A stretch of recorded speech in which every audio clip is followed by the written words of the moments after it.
Okay. Here's what's gonna happen, Destiny. I'm gonna talk, and you're gonna listen.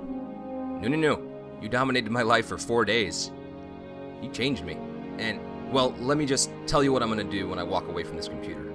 I'm gonna walk away from this computer, and I'm gonna check off all 5 stages of grief like I'm doing a fucking self-destructive scavenger hunt, and I'm gonna take my time doing it, as is the wont of any jilted lover. However, I don't know what the 5 stages of grief are.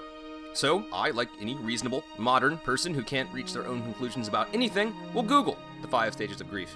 Because I need Google, and a complete stranger psychology blog from 2007 to tell me what the fuck I'm supposed to do next. My life will then proceed as follows. Stage 1. Denial and isolation. I'll keep loading you up on my PS4. Convinced that the servers are just down. There's no way you'd just leave me, right? We had something special. Destiny, you showed me a whole new world. Shining, shimmering, splendid. I don't need to leave my living room. Don't be fucking crazy. The servers can be back up any minute now.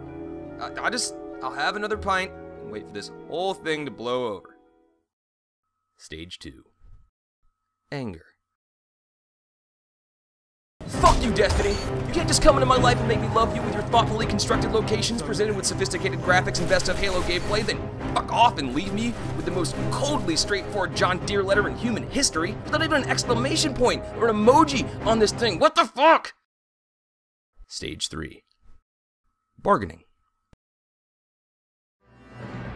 As much as anger will suck, especially considering my complete lack of sympathy for any of my personal possessions or for the psychological well-being of my cat, bargaining will be even worse. I really won't have much recourse, as you are in fact not a physical object, and your presence in my life is completely out of my control. I'll again check Google and see that during bargaining, people often attempt to invoke the intervention of a higher power.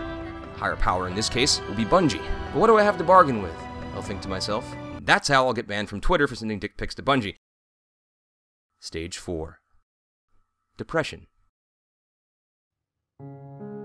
At this point, I'll start watching footage I recorded of our time together in a loop, like a disheveled cop in an 80s action movie watching home movies of his dead family before he goes on a revenge spree. I'm talking lying on the floor, touching the screen while I weep softly, chugging out of a half-empty liquor bottle while I chain smoke cigarettes, occasionally holding the controller and pretending to play in the same way the 80s cop recites his own dialogue from the home movie so he'll feel like he's having a conversation with his dead kid. All of that.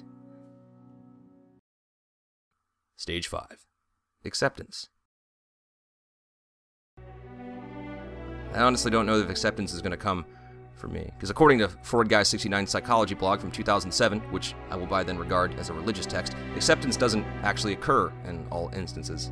I'm just going to stick with depression until you come crawling back to me next month. And I'll take you back, like an idiot. I know your type. You're that girl everybody dates in their early 20s that cheats on them, then comes back all, I'm sorry, I love you, and you take her back because your brain's made of more jizz than actual gray matter. Then she cheats on you again, and you act shocked because you're in your early 20s and by definition a fucking idiot. Yeah, I'll take you back, Destiny. And you'll leave me again, and the cycle will repeat itself. And I'll never let you back in. I'm sorry, baby, I didn't mean that. 3rd time's a charm, right? I'll do anything you want. I'll pre-order. See? I pre-ordered. Is this enough? What more do I have to give?